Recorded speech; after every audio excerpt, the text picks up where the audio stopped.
జగన్మోహన్ రెడ్డి గారు ఒక ట్వీట్ చేశారు. అంటే 2.5 మంత్స్ కంప్లీట్ అయిపోయిందిగా ప్రభుత్వం. వీళ్ళు ఈ 2.5 నెలల్లో ఏం చేసింది, ఏం చేయలేదన్నది వరకు ఒక సర్వే నిర్వహించి పెట్టేశారు.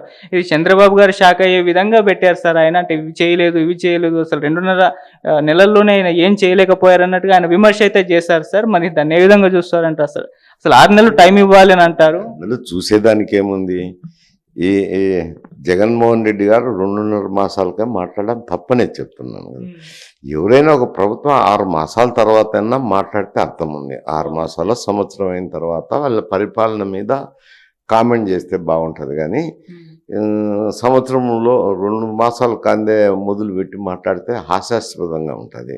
దానికి ఎందుకు పూర్తి బడ్జెట్ కూడా ప్రవేశపెట్టలేదు కదా.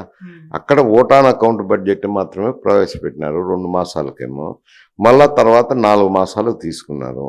ఎప్పుడో ఒక మారు బడ్జెట్ సమావేశాలు నిర్వహించాల్సింది వస్తుంది. వాళ్ళ ప్రియారిటీస్, వాళ్ళ ప్రోగ్రామ్స్ అవన్నీ అప్పుడు ఆ బడ్జెట్ ప్రతిపాదించిన తర్వాత ఏమన్నా ప్రోగ్రామ్స్ టేకప్ చేయకపోతే అప్పుడు విమర్శించినా ఒక అర్థం ఉంటుంది. లేదంటే ఒక సంవత్సరం పరిపాలన తర్వాత విమర్శించినా అర్థం ఉంటుంది. వారు కుర్చీలో కూర్చోకముందే ఇంకా నువ్వేం ఇంప్లిమెంట్ చేయాలి అనేది ఆశాస్పదంగా కనపడుతుంది. అంటే వాళ్ళు ఎలా చెప్తున్నాను సార్, ఈ పాటికి నేను ఉంటే ఇది పడిపోయేది, వీళ్ళు వచ్చారు, ఇది ఆగిపోయాయి అన్నట్టుగా. ఏదో ఉంటే తెలుసులే, ఇప్పటికే 7 లక్షల కోట్ల అప్పు ఉందిలే కానీ ఊరికి మాట్లాడితే ఏమవుతుంది? అక్కడ వాళ్ళు ఓవర్ ఎ పీరియడ్ ఈయనైనా ఓవర్ నైట్ చేయలేడు, ఆయనైనా ఓవర్ నైట్ చేయలేడు. ఎందుకంటే రెవెన్యూ ఏమొస్తుందో చూసుకోవాలా, రెవెన్యూ అంచనాలు చూసుకొని ప్రోగ్రామ్స్ టేకప్ చేయాలా, దాంట్లో డబ్బు పెట్టో కేటాయించాలా. ముఖ్యమంత్రిగా ఉన్నాడు, ఇవన్నీ అంటే బహుశా తెలిసి ఉండకపోవచ్చు అని అనుకుంటారు ఎవరైనా. కానీ ఒక ముఖ్యమంత్రిగా పనిచేసి ఆయన కన్సర్న్లో ఉన్నప్పుడు ఆ ప్రోగ్రామ్స్ ఎట్లొస్తాయి, రెవెన్యూ ఎట్లొస్తుంది, ఇవన్నీ దీనికి మనీ అడ్జస్ట్ చేయమంటే ఎట్ చేస్తారనేది తెలిసిన వ్యక్తులు ఏ వ్యక్తులు మాట్లాడరు. ఇది తెలియని వాళ్ళు మాట్లాడేది. రెవెన్యూ గురించి తెలియని వాళ్ళు, అప్పుల గురించి తెలియని వాళ్ళు మాట్లాడేది. ఊరికి అప్పులు తెచ్చుకొని పంచితే సరిపోతుంది పానక పందారం చేస్తే. అన్నీ అడ్జస్ట్ చేసుకోవాలా, డెవలప్మెంట్ చూడాలా, సంక్షేమ కార్యక్రమాలు చూడాలా, అన్ని కార్యక్రమాలు చూడాల్సిందే ఎవరైనా. అటువంటిది ఏం నేను చంద్రబాబు నాయుడు గారిని సమర్థించుతానని కాదు, తెలుగుదేశం పార్టీని సమర్థించుతానని కాదు. కొంత కాలపరిమితి అనేది ఉంది అంటే ఎవరికైనా కానీ. మేమైనా కానీ గతంలో 2 మార్లు ప్రతిపక్షంలో పనిచేసినా, 1 మారు అధికార పక్షంలో పనిచేసినా, ఏదైనా రావాలంటే బడ్జెట్ రూపొందాలా. బడ్జెట్ రూపొందినాక ఆ పార్టీని విమర్శించడంలో అర్థం ఉంది. ముందే విమర్శించడంలో అర్థం లేదు, పర్థం లేదు అంట.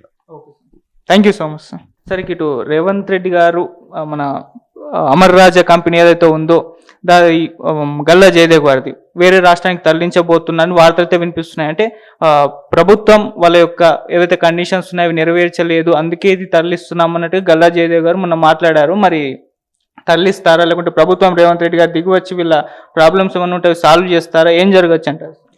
అదే నాకైతే అందులో ఏముందో అర్థం కాలేదు. ఇప్పుడు జయదేవ్ గారికి ఒరిజినల్గా అమర్ రాజా బ్యాటరీస్ స్టార్ట్ చేసింది చిత్తూరు జిల్లాలో రేణిగుంట వద్ద వాళ్ళకు ఒరిజినల్గా ఫ్యాక్టరీ ఉండింది. అప్పుడు వైఎస్ఆర్సీపీ అధికారంలో ఉన్నప్పుడు కొంచెం అధికార పార్టీ వాళ్ళ మీద ఎంపీగా ఉన్నాడు కాబట్టి, తెలుగుదేశం ఎంపీగా ఉన్నాడు కాబట్టి కొంచెం ప్రతీకార చర్యలు తీసుకున్నారు. పరిశ్రమ నడవనీయడం లేదు, ఇబ్బందులు పెడుతున్నారని అతని స్టేట్మెంట్ అయితే చూడడం జరిగింది. తర్వాత అక్కడ యూనిట్ మూసేసి మేము పరిశ్రమనే మూసేస్తున్నామని చెప్పి మూసేసి ఇక్కడ మెయిన్ యాక్టివిటీ పెట్టుకున్నారు హైదరాబాద్లో. ఆయన కూడా తర్వాత కూడా ఎంపీగా కూడా నిలవలేదు, కంటెస్ట్ చేయలేదు కదా గుంటూరులో. చేయకుండా న్యూట్రల్గానే ఉండిపోయారు. ఇప్పుడు ఇక్కడ హైదరాబాద్లో ఒక యూనిట్ ఉంది, ఈ యూనిట్ నుంచే జరుగుతున్నాయి, అక్కడ మూసేసినారు. ఏమైనా ఇప్పుడు ఆ పరిశ్రమను కూడా తెచ్చుకుంటారేమో, ఎందుకంటే వాళ్ళ సొంత జిల్లా ఒకటి నియోజకవర్గానికి పక్కనే ఉంది కాబట్టి వాళ్ళ యూనిట్ వాళ్ళు తెచ్చుకోవచ్చు ఇప్పుడు అక్కడ. ఎందుకంటే తెలుగుదేశం పార్టీ అధికారంలోకి వచ్చింది, ఇప్పుడు హరాస్మెంట్ ఉండదు కాబట్టి తెలుసుకొని అక్కడ వ్యాపార లావాదేవీలు చేయొచ్చు. కానీ దాన్ని ఇక్కడి నుంచి యూనిట్ మరుస్తున్నారు అనే దానికి లేదు. ఎందుకంటే రేవంత్ రెడ్డి గారు పరిశ్రమలు పెట్టాలని అమెరికా పోయినాడు, కొరియా పోయి పర్యటన చేసి ప్రాజెక్టు రావాలా, హైదరాబాద్లో స్థాపించండి, మేము పరిశ్రమలకు ప్రోత్సాహం ఇస్తామన్నారు.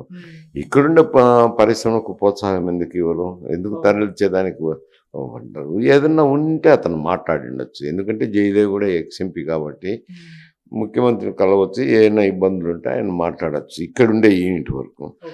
వాళ్ళు ఇప్పుడు అక్కడ తెలుగుదేశం పార్టీ అధికారంలోకి వచ్చినారు కాబట్టి వాళ్ళ యూనిట్ మళ్ళీ రివైవ్ చేసుకోవచ్చు, దాన్ని ఇక్కడ నుంచి తరలిపోయినారనే దానికి లేదు అంట. పొలిటికల్గా చూస్తే సార్ ఎలా ఉంది అని అంటే, గల్లా జయదేవ్ గారు అంతకుముందు టీడీపీ ఎంపీగా వర్క్ చేశారు. ఇప్పుడు చంద్రబాబు నాయుడు గారు ఏదో నామినేటెడ్ పదవి కూడా ఆయనకి ఇవ్వబోతున్నట్టు వార్తలు కొన్ని వినిపిస్తున్నాయి. దాంట్లో ఇంకా క్లారిటీ అయితే రాలేదు. దీని వెనుక కంపెనీ తరలింపు వెనుక చంద్రబాబు నాయుడు గారే ఉన్నారు, ఆయనే గల్లా జయదేవ్ గారిని కంపెనీ తరలించని చెప్పారు అని చెప్పేసి కూడా వార్తలు వస్తున్నాయి సార్. దీన్ని ఏ విధంగా చూస్తారు? ఆ కంపెనీ అక్కడ ఉండేది పాతది యూనిట్ను ఓపెన్ చేసుకోమని చెప్పిండొచ్చులే, దాంట్లో తప్పేముంది? అక్కడ ఎంత ఉందో కార్యకలాపాలు జరుగుతున్నట్టే కదా.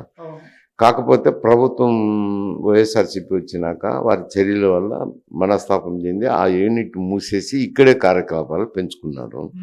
ఇప్పుడు అక్కడ కూడా స్టార్ట్ చేయొచ్చు. దాంట్లో రాజకీయాలు ఆయన